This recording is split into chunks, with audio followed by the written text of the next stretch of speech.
little more than a month ago, a group of individuals with the goal of premeditated murder traveled from Jacksonville to Tampa to commit a heinous crime in our city.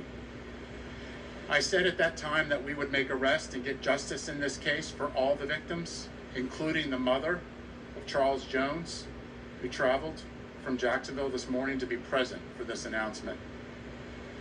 Today I stand before Tampa Police Major Pat Messmer, Jacksonville Sheriff T.K. Waters, and Hillsborough State Attorney Susie Lopez to announce the arrest of 3 people in the deadly shooting of Charles Jones, also known by his stage name of Julio Foolio. In addition, we have warrants and are actively searching for 2 other individuals in this case. Today's announcement would not be possible without the outstanding investigative work of our homicide detectives and with the assistance of the Jacksonville Sheriff's Office and the ATF.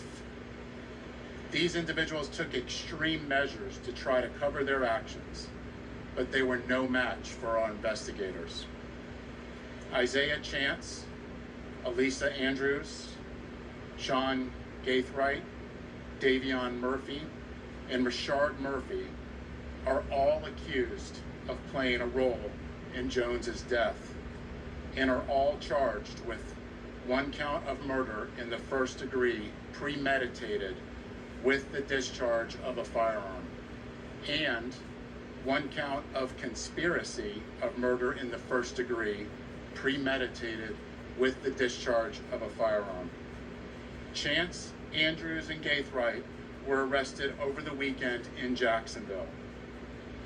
Davion Murphy and Richard Murphy are still fugitives of justice, and we are working closely with the Jacksonville Sheriff's Office and the U.S. Marshals to apprehend them. On June 23rd, Tampa police officers responded to a shooting on McKinley Drive and located 4 victims. 1 person, later identified as Charles Jones, was pronounced deceased. Jones was in town celebrating his birthday and posted on his social media his locations several times throughout that night.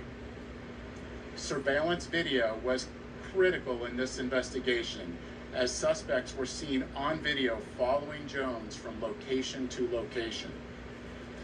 This shows the lengths that these individuals were willing to go through and achieve that this murder would occur. At 4:15 in the morning, Jones began to head to a hotel on McKinley. One of the suspect vehicles is seen following the victim. However, instead of following them into a parking lot, they stage across the street. At 4:38, 3 shooters exit a vehicle and walked in the direction of the hotel. They murdered Jones with a handgun and 2 rifles. This barrage of gunfire also struck 3 additional victims who miraculously survived this incident. Let's look at this video.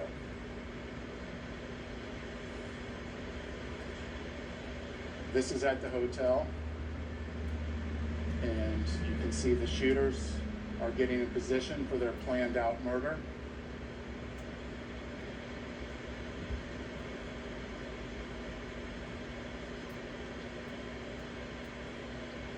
And they are shooting at Charles now, and you can see that he's the passenger in that car that's moving and trying to flee.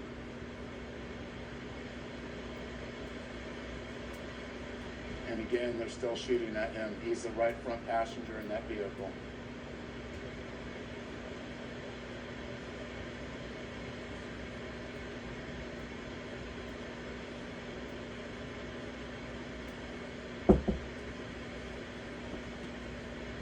It's clear from that video what they were set out to do and what they had planned to do. The investigation would later reveal that the 3 armed shooters were Sean Gaithright, Richard Murphy, and Davion Murphy. Detectives used footage from the scene, license plate readers, and phone logs to identify 2 vehicles and link them back to the suspects. Furthermore, it was found that the shooters are members of or affiliated with rival gangs of Jones that go by ATK and 1200. Jones was part of the 6 Block gang. Detectives believe that the ATK and the 1200 worked together to target Jones as part of an ongoing feud in Jacksonville.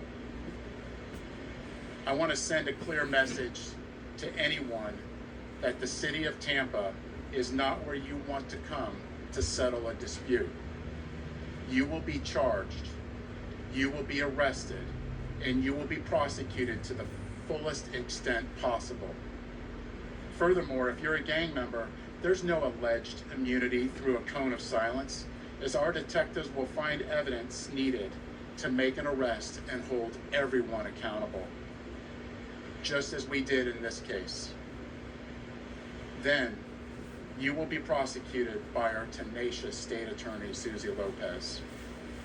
Today would not be possible without the assistance of our law enforcement partners in Jacksonville, who collaborated with us and shared intelligence that helped us in this case. Their agency also assisted with many search warrants, locating and arresting these dangerous individuals. At this time, I would like to invite Jacksonville Sheriff T.K. Waters, followed by State Attorney Susie Lopez. Thanks, Chief. So good afternoon, I'm T.K. Waters, Sheriff of Duval County, Jacksonville, Florida. Thank you, Chief Burkhall, for inviting me to stand with you as we announce these murder arrests. Today, 3 dangerous criminals are off our Florida streets and in police custody where they belong. These individuals have chosen lives of urban terrorism, and with their arrests, we show Tampa, Jacksonville, and the rest of Florida, the rest of this state, that we hold violent criminals accountable. At the Jacksonville Sheriff's Office, we will always work together with our law enforcement partners to ensure that our communities are free of those who choose violence over peace. I want to applaud the investigators from Tampa PD and JSO for their committed collaborative work to bring violent criminals to justice. What I saw in this partnership evidenced the very best of information and resource pooling to ensure public safety. In closing, I want to directly speak to those who choose violence and those who embrace a culture that glorifies violence. Florida, Tampa, JSO, Jacksonville, Miami, wherever you are, will not tolerate foolishness, will not tolerate shootings and needless violence. We will not make excuses for poor decisions. We'll hold you accountable for your criminal actions. Florida is a state of law and order. Law enforcement agencies in this state will always work together to protect the good and decent people who chose to live within the law. And we will always work together to ferret out those who choose the lives of violent crime. Thank you.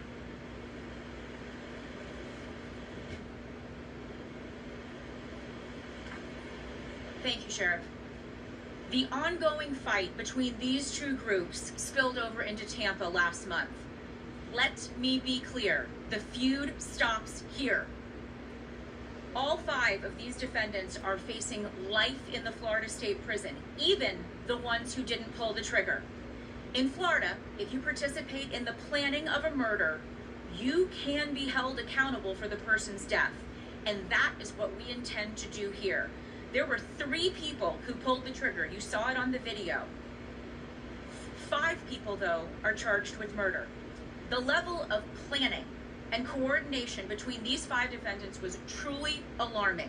It is clear that they all had one purpose in coming to Tampa, and that was to kill. And let's not lose sight of the fact that there are innocent victims in every homicide case, the loved ones who are left behind. His fans knew him as Julio, foolio. But to his mom, he's Charles. We're fighting to make sure that she gets justice. I was able to speak with her this morning before she got to Tampa, and she's in Tampa with us today. I wanted to let her know that my office takes gun violence very seriously. And I let her know that these 5 defendants will be held accountable for their calculated actions.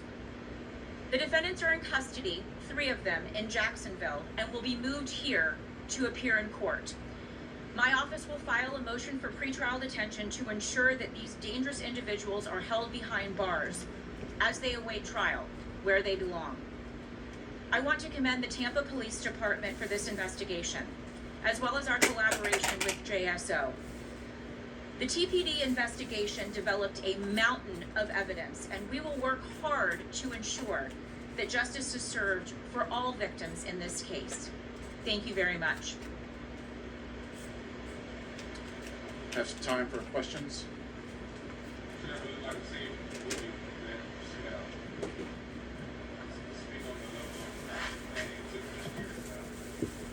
It's extensive, and the state attorney spoke about it, how the mountain of evidence, this would not be possible if it wasn't for our hardworking detectives in getting evidence from videos, tag readers, and cell phones. This amount of work I have not seen before, and it would not be possible if it wasn't through our detectives and through us working collaboratively together with the JSO and the ATF and the U.S. Marshals.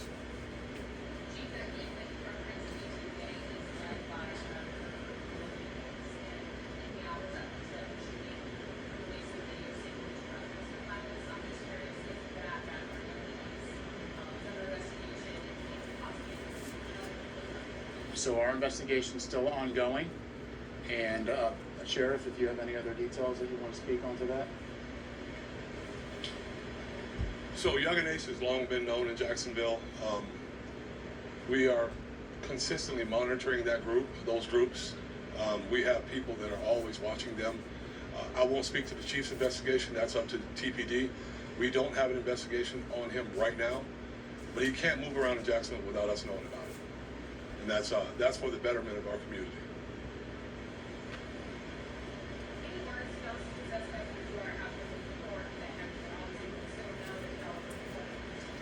We're pretty confident they already know, and to turn yourselves in so we can have this resolved peacefully. And of course, anybody out there that knows where they're at, to let us know so we can get them in custody and hold them accountable.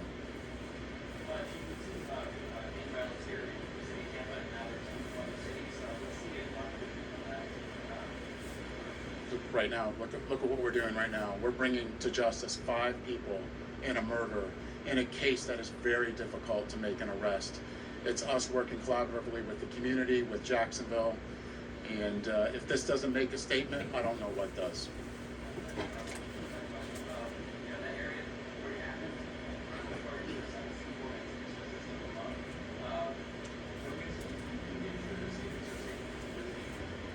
Absolutely. We have officers everywhere. There's particular places in there that we actually are holding accountable for businesses that are allowing this type of activity that we're actually bringing up to a public nuisance abatement. So we are attacking this on all fronts.